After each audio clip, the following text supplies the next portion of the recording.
Good morning, students. So, we are going to start with the research. In previous classes, we have already seen what is nursing research, tools, types of research, literature review, and so on. So, today's topic is from the Unit 4, and the topic name is Introduction to Data Collection Process, that is data collection. So, for every research, data collection is a very important element. That is, you are going to have a data collection. On the basis of a data collection, your research will be proceeded. So, let's see the definition. Data collection is a systematic process of collecting detailed information about desired objective from selected sample under controlled setting. So, this data collection is nothing but you are going to take information from your sample.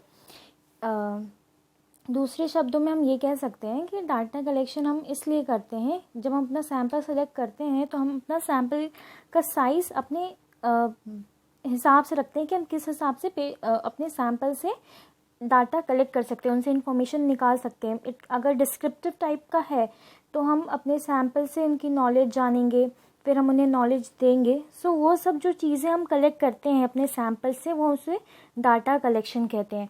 और data collection हर research का important part होता है, क्योंकि बिना data collection के हम आगे proceed नहीं कर सकते, हम एनालिसिस नहीं कर सकते, हम रिपोर्ट नहीं लिख सकते, अपना रिसर्च कंप्लीट नहीं कर पाएंगे. तो इसलिए डाटा कलेक्शन को रिसर्च का इम्पॉर्टेंट एलिमेंट माना जाता है और इसमें बहुत सारे स्टेप्स होते हैं.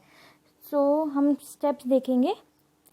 ये data collection is mainly divided into two sources, external sources and internal sources. External sources का मतलब होता है बाहर वाला, and internal sources means from inside, that is तुम जो करोगे, एंड एक्सटर्नल मीन्स तुम बाहर से किसी की हेल्प ले रहे हो.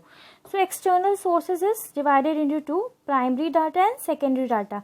प्राइमरी डाटा का मतलब होता है फर्स्ट हैंड इंफॉर्मेशन और सेकेंडरी डाटा का मतलब होता है सेकेंड हैंड इंफॉर्मेशन, बट इसमें तुम इंफॉर्मेशन कलेक्ट कर रहे हो. तो प्राइमरी डाटा का मतलब जिसमें तुम अपने आप, या फिर कह सकते हो तुम पर्सनली जाके डाटा कलेक्शन कर रहे हो, दैट इज इंफॉर्मेशन कलेक्ट कर रहे हो. और सेकेंडरी डाटा में तुम कोई सोर्स यूज़ कर रहे हो, कोई चीज़ यूज़ कर रहे हो, जैसे कि तुम रेडियो हो गया, टेलीविजन हो गया, पेपर पेन हो गया, क्वेश्चन, जैसे कुछ भी टाइप का सेकेंड ऑब्जेक्ट यूज़ कर रहे हो इन्फॉर्मेशन कलेक्ट करने को, तो वो सेकेंडरी में चला जाता है, that is known as secondary data. Here we will see the data collection is divided into primary data collection and secondary data collection. So let's see what is in primary data collection. In primary data collection, personal contact observation is needed. So as I said कि तुम इसमें first hand information लेते हो, तुम personally deal करते हो. So this is personal contact observation is needed. Then face to face contact with the participants is required. अगर आप personally deal कर रहे हो तो face to face contact करना ज़रूरी होता है. Then in secondary data collection, no direct contact to gather information. So इसमें आप कोई डायरेक्ट कॉन्टैक्ट नहीं कर रहे हो, तुम सेकेंडरी कोई टूल यूज़ कर रहे हो या फिर कोई एलिमेंट यूज़ कर रहे हो, कह सकते हो सेकेंडरी कोई पर्सन भी हो सकता है, इसको तुम यूज़ कर रहे हो इन्फॉर्मेशन कलेक्ट करने के लिए. Now proceeding primary data collection. Now let's we will see what is there in primary data collection. इसमें भी टाइप्स हैं प्राइमरी डाटा कलेक्शन के. सो इसमें 4 टाइप्स दिखाया गया, जिसमें कि फर्स्ट है in person surveys. In person survey का मतलब है, in person means you are personally going to deal with the survey, तुम खुद जा रहे हो पर्सनली डील करने के लिए. So in person surveys to gain general answers to basic question. So you are going personally to deal with the situation and going to collect the data collection. Then direct observation, you are itself direct observation you are doing. That means you will go on the spot and you will be having the clear view whether what you are going to collect, that is तुम जो data collect करना चाह रहे हो वो positive way में आ रहा है कि नेगेटिव वे में आ रहा है, इसलिए इसका डायरेक्ट ऑब्जर्वेशन तुम खुद करोगे. देन इंटरव्यू में हम क्वेश्चन मेथड सकते हैं, इसमें कि फेस टू फेस आता है. Then focus group, certain groups are asked their opinion about a certain subject और theory. So you are going on the groups, और यू कैन से कि तुम अपना एक ग्रुप सेंड करते हो दूसरे ग्रुप में, जिसमें तुम लोगों की राय जानने की कोशिश करते हो कि लोग क्या सोचते हैं. तो ये भी एक तुम्हारा प्राइमरी डाटा कलेक्शन में आता है. Then these data collection tools allow for a true measurement of accuracy and let the researcher obtain an unspoken observations about the participant while conducting research.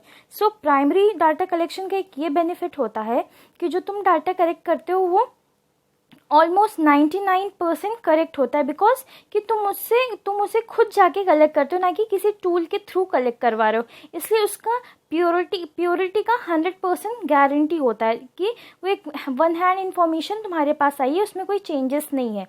और इसकी प्योरिटी के हेल्प से तुम्हें ये help मिलती है कि तुम उसमें आगे प्लान कर सकते हो कि तुम्हें एक्ट कैसे करना है। Example, socio economic surveys, studies related to rural और tribal communities, nursing research, hospital management studies, knowledge awareness practice studies, etcetera.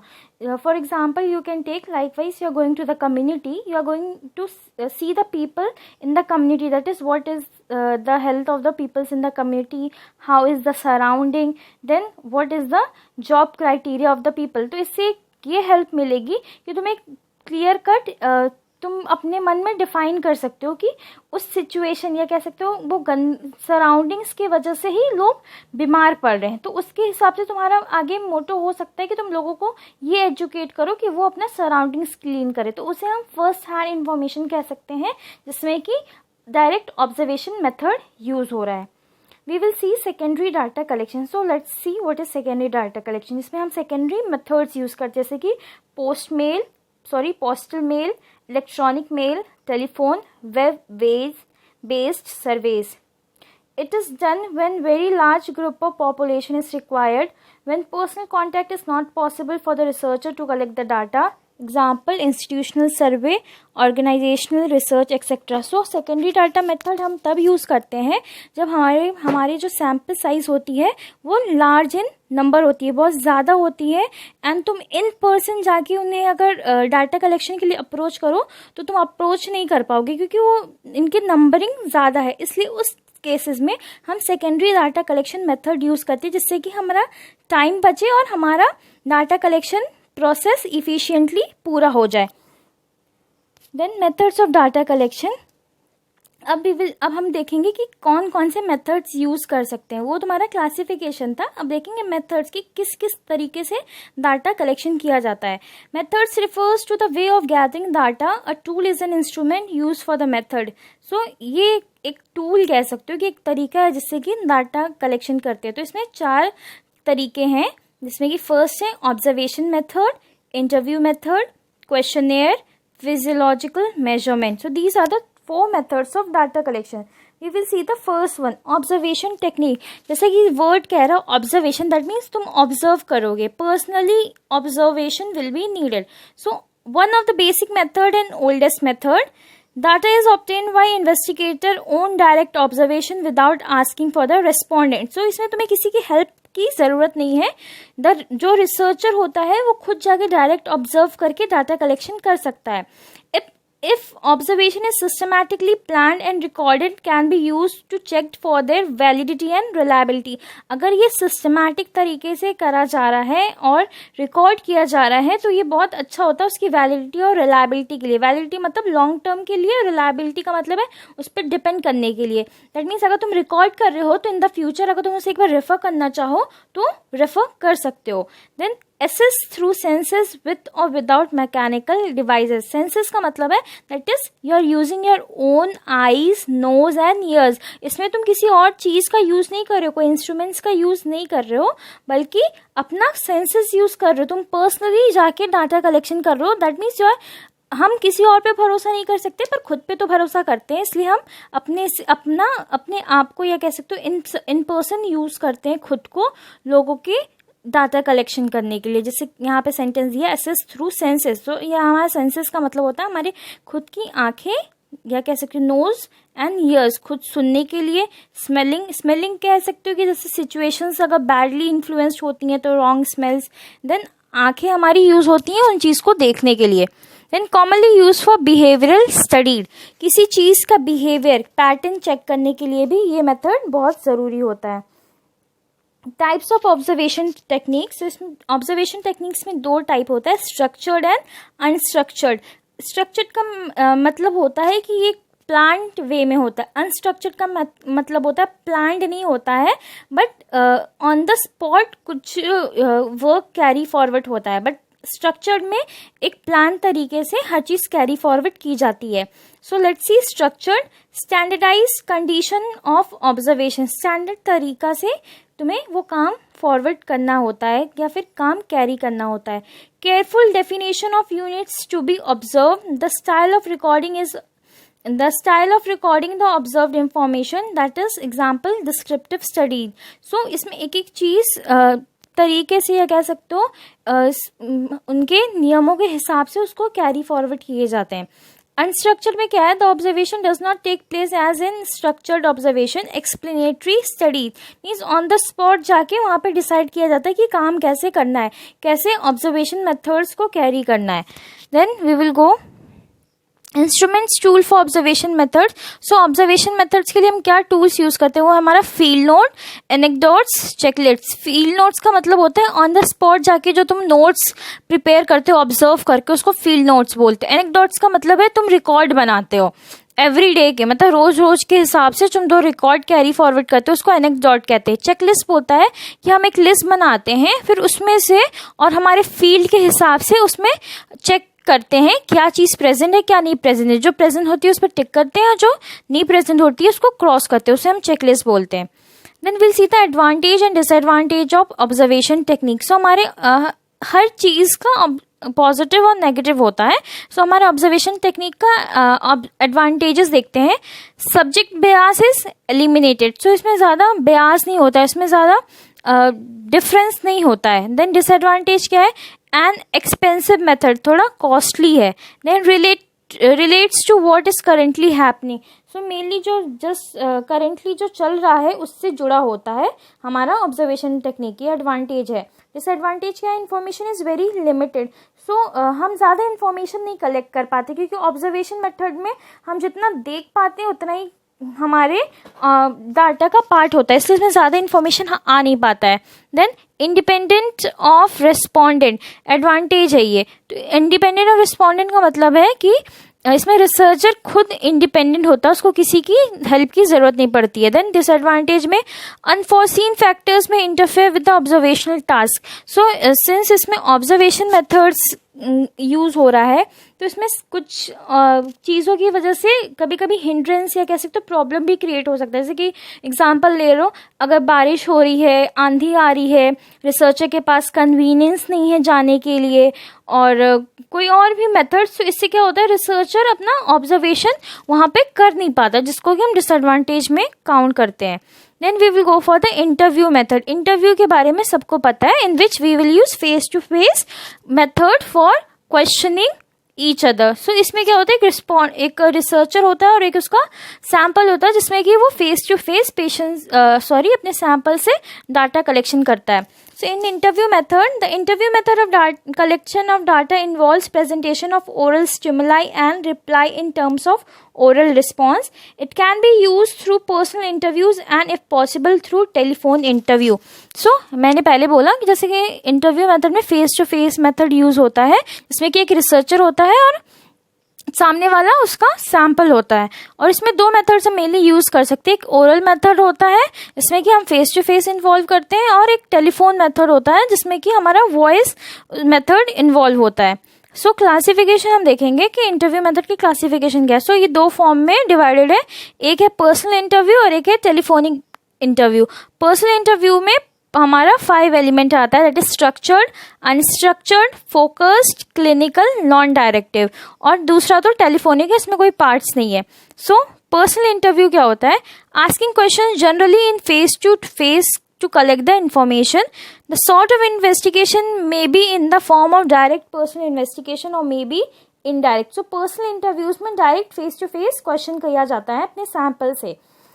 जो पर्सनल इंटरव्यू के अंदर स्ट्रक्चर आता है, स्ट्रक्चर्ड इंटरव्यू में क्या होता है, involves the use of set of predetermined questions and of highly standardised techniques of recording. So structured हमारा पर्सनल इंटरव्यू में जो स्ट्रक्चर होता है उसमें हम ऑलरेडी क्वेश्चन प्रिपेयर करके अपने पास रखते हैं और हमारे सैंपल से डायरेक्ट उस क्वेश्चंस को देख के उनसे पूछ सकते हैं. इसमें कोई एट द मोमेंट या फिर कह सकते हो कि बिना प्लान करके कुछ नहीं होता, तुम ऑलरेडी प्लान करके बैठे होते हो कि तुम्हें अपने सैंपल से पूछना क्या है, एंड तुम्हारे सैंपल के पास या फिर जैसे ही तुम अपने सैंपल से कांटेक्ट में आते हो तुम उससे वो अपने स्ट्रक्चर्ड क्वेश्चन से उनसे इंटरव्यू करते हो. इसमें एडवांटेज क्या होता है, requires less knowledge and skill. इसमें ज़्यादा नॉलेज एंड स्किल की ज़रूरत नहीं, मतलब इतना इंटेलिजेंस फाबक की ज़रूरत नहीं है। देन डिसएडवांटेज क्या है, प्रोवाइड ओनली सुपरफिशियल इन्फॉर्मेशन, तुम जितना पूछोगे उतना ही तुम्हें इन्फॉर्मेशन मिलता है, ये डिसएडवांटेज है। लेस टाइम कंज्यूमिंग, टाइम का बचत होता है। मोर रिजिड हैंस नो फ्रीडम, इसमें इतना फ्रीडम नहीं होता है, मतलब कह सकते हो कि तुम्हारा जो सैम्पल रहता है he has to behave in a discipline, और तुम्हें भी डिसिप्लिन में इनके सामने बिहेव करना पड़ता है। मोर systematic and authentic, systematic and authentic ये कह सकते हैं कि वहाँ से जब तुम इंटरव्यू लेते हो तो एक सिस्टमैटिक वे में, प्लान वे में, डिसिप्लिन वे में सब चीज़ कैरी फॉरवर्ड होती है। डिसएडवांटेज क्या है, no not possible in all the situation, so हर सिचुएशन में इंटरव्यू कर ही नहीं जा सकती। जैसे कि अगर तुम ट्रैवल कर रहे हो तो तुम किसी का इंटरव्यू नहीं ले सकते हो, so that is the disadvantage, not possible in all the conditions. Then unstructured का मतलब है कि तुम इसमें कुछ प्लान नहीं कर रहे रहते हो, बट जैसे कि सैंपल तुम्हारे पास आता है and whatever comes to your mind तुम उनसे पूछते हो, जैसे कि तुम अपने सैंपल तुम्हारे डाटा या कह सके प्रॉब्लम स्टेटमेंट के अकॉर्डिंग उनसे क्वेश्चन करते हो, but it is not already plan. Flexibility of the approach to questioning, it doesn't follow a system of predetermined questions and standardized techniques of recording information। जैसे कि मैंने बताया अनस्ट्रक्चर्ड में सब चीज़ प्लान करके नहीं होता है, उस समय जब सैंपल सामने होता है तो तुम उनसे अपने क्वेश्चंस करते हो और उसमें रिकॉर्डिंग भी नहीं होती है। देन इसमें एडवांटेज क्या है, allow greater freedom to ask question, so इसमें एक तुम्हारा एडवांटेज ये होता है, अनस्ट्रक्चर्ड में एडवांटेज ये होता है कि तुमने कुछ प्लान नहीं किया, इसलिए तुम्हारे माइंड में जो भी क्वेश्चंस आते हैं तुम उनसे पूछ सकते हो, तो ये एक फ्रीडम देता है। डिसएडवांटेज क्या है, demands knowledge and greater skill, पर उतने क्वेश्चंस पूछने के लिए तुम्हारे पास उतनी नॉलेज भी होना चाहिए, सो ये डिसएडवांटेज है। Methods provide flexibility according to situation, so तुम इसमें सिचुएशन के हिसाब से एक्ट कर सकते हो, तुम्हें जैसा तुम्हारा सिचुएशन देखेगा उसके हिसाब से उससे क्वेश्चनिंग कर सकते हो, वो क्वेश्चनिंग ज़्यादा भी हो सकती है, क्वेश्चनिंग कम भी हो सकती है। देन डिसएडवांटेज क्या होता है, difficult to analyse the information को एनालाइज करना डिफिकल्ट होता है अगर पर्सन उतना नॉलेजेबल नहीं है। Then data more adequate and accurate, इसमें जो डाटा कलेक्शंस होता है वो बहुत प्योर होता है, एक्यूरेट होता है। और डिसएडवांटेज क्या है, बहुत टाइम कंज्यूमिंग है। Then we will go for the focus interview. Focus interview का मतलब होता है कि you will be focusing on the main topic. Focus interview क्या होता है, to focus attention on the given experience of the respondent and its effects. जैसे कि मैंने बताया कि तुम एक पर्टिकुलर चीज पे ही फोकस करोगे, that is on your problem statement, except that you will not go for the surrounding methods. Then clinical interview, it is concerned with the broad underlying feelings of the individual's life experience. So clinical interview में हम उसके life experience से जुड़े questions पूछते हैं जो हमारे data collections का पार्ट होते हैं। Then non directive interview encourages the respondent to talk about the given topic and given topic with a bare minimum direct questioning. So हम उसमें पेशेंट्स अपने सैंपल को टॉपिक दे देते हैं और उसको उसके अकॉर्डिंग उसको फ्री छोड़ देते हैं कि वो कितना उसके बारे में हमें बता सकता है। Then will go for the telephonic interview. In telephonic, जैसे कि मैंने बताया, हम फ़ोन पे पेशेंट से अपने सैंपल से बात कर सकते हैं, उनसे डाटा कलेक्शन कर सकते हैं अगर हम first face to face contact नहीं कर पाते हैं। सो इसमें एडवांटेज क्या है, it is more flexible in comparison to mailing method, ज़्यादा फ्लेक्सिबल है, that means you can change according to your wish. Then it is faster than other methods, थोड़ा फास्ट है। Then recall is easy, call back are simple and economical, so recall कर सकते हो, easy है, time saving है और flexible है। Then disadvantage क्या है, shortage of time for respondents to reply. इसमें जो दूसरा होता है, दैट तुम्हारा जो सैंपल होता है उसके पास कम टाइम होता है, सिंस तुम फोन पे होते हो इसलिए उसके पास कम टाइम होता है तुम्हें आंसर देने के लिए। Then restricted to respondents who have telephone facilities, जिनके पास फ़ोन नहीं है वो तुम्हें ये इंटरव्यू अटेंड नहीं कर पाएंगे। देन हमारा क्वेश्चनेयर में क्या होता है कि हम क्वेश्चन प्रिपेयर करते हैं और अपने सैंपल्स को देते हैं आंसर करने के लिए, वो अपने नॉलेज के हिसाब से उस क्वेश्चनेयर में अपना आंसर देता है। It comprises a series of questions prepared by the researcher that are answered and filled by all the respondent. This is usually popular self-report for self-administered method.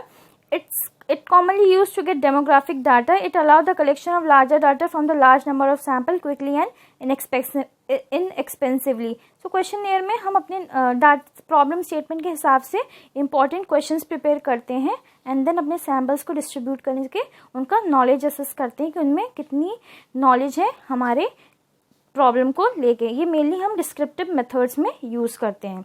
Then we will go for the next structure of question. So in this diagram you can see कि हम किस तरह के question पूछते हैं। Mainly इसमें हमारा tick the correct answer ज़्यादा आता है।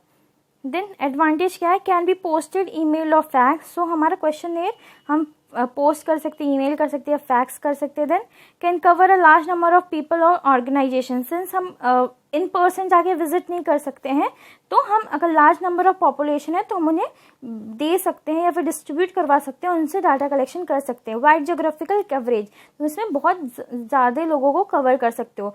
रिलेटिवली चीप होता है, सिंस ज़्यादा कुछ यूज़ नहीं करना है, सिर्फ पेपर नीडेड होता है।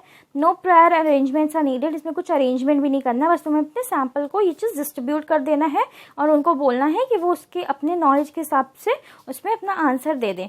Then avoid embarrassment on the part of the respondent. So respondent को कोई एम्बेरसमेंट नहीं होती, जैसे कि अगर उसके पास जगह नहीं है या फिर उसके पास टाइम नहीं है, तो उसको कुछ उसमें शेमफुल फील करने की ज़रूरत नहीं है। Respondent can consider responses. So उसमें पेपर डिस्ट्रीब्यूट करके बस उसको कलेक्ट करना उसका जिम्मेदारी होता है, बाकी उसको और कोई काम करना नहीं होता, तो वो उसका एडवांटेज में आ जाता है। Now will see the disadvantage. Design problem, अगर हमने अपना क्वेश्चनेयर प्रॉपर से प्रिपेयर नहीं किया है, दैट मीन्स कि हम अपने सैम्पल के अकॉर्डिंग अपना क्वेश्चनेयर प्रिपेयर नहीं कर रहे हैं, तो ये हमें प्रॉब्लम देगा। जैसे कि questions are very long, then language friendly नहीं है। मान लो कि उन्हें हिंदी आती है और हमने क्वेश्चनेयर अपना इंग्लिश में प्रिपेयर किया है, तो ये डिफ़िकल्ट होती है, जो कि डिसएडवांटेज में काउंट होता है। Questions have to be relatively simple, जैसे कि मैंने बोला क्वेश्चंस लॉन्ग नहीं होना चाहिए, शॉर्ट क्वेश्चंस होना चाहिए जो उन्हें समझ में आए। हिस्टोरिकली लो रिस्पॉन्स रेट, सो इसमें ज़्यादातर लो रिस्पॉन्स रेट इसलिए होता है कि लोगों को नॉलेज इतनी नहीं होती है। Time delay while is waiting for responses to be return. So कभी कभी टाइम टेकिंग हो जाता है, क्योंकि जो हमारे सैम्पल्स होते हैं वो हमें अपने क्वेश्चनेयर रिटर्न नहीं करते हैं। रिक्वायर अ रिटर्न डेडलाइन, सो इसमें एक डेडलाइन बनानी चाहिए जिसमें कि हमारे सैम्पल्स को उस टाइम तक क्वेश्चनेयर को वापस करना होता है। देन सेवरल रिमाइंडर्स में बी रिक्वायर्ड, बार बार हमें अपने सैम्पल्स को रिमाइंड करवाना होता है कि उन्हें क्वेश्चनेयर हमें रिटर्न करना है, ना कि अपने पास रखना है। सो इससे अगर वो क्वेश्चनेयर अपने पास रख लेंगे तो हमें डाटा कलेक्शन में एरर आ सकता है। अज्यूम्स नो लिटरेसी प्रॉब्लम, सो इसमें अगर तुम्हारे सैम्पल इलिटरेट होंगे तो बहुत प्रॉब्लम होता है क्वेश्चनेयर्स उनसे सॉल्व करवाने के लिए। Then no control over to who completes it, तो इसमें कोई कंट्रोल नहीं है अपने सैम्पल पे कि how they are assessing that questionnaires. तो we are completely unaware of, जैसे कि वो हो सकता है अपने बगल वाले से पूछ रहे हैं, किसी और से पूछ रहे हैं, सो इसमें ये सब प्रॉब्लम क्रिएट करता है। Not possible to give assistance if required, हम किसी को इसमें हेल्प नहीं कर सकते हैं बिकॉज ये उनके नॉलेज बेस्ड मेथड होता है। So in today's class we have seen the data collection method, sources, that is external, internal, and in external it is divided into primary and secondary. Primary data collection is mainly divided into you can say in person surveys, direct observation, interview, focus group. And data collection has 4 methods of data collection, that is observation, interview, questionnaire, and physiological measurements. That's all for the today's class. Thank you.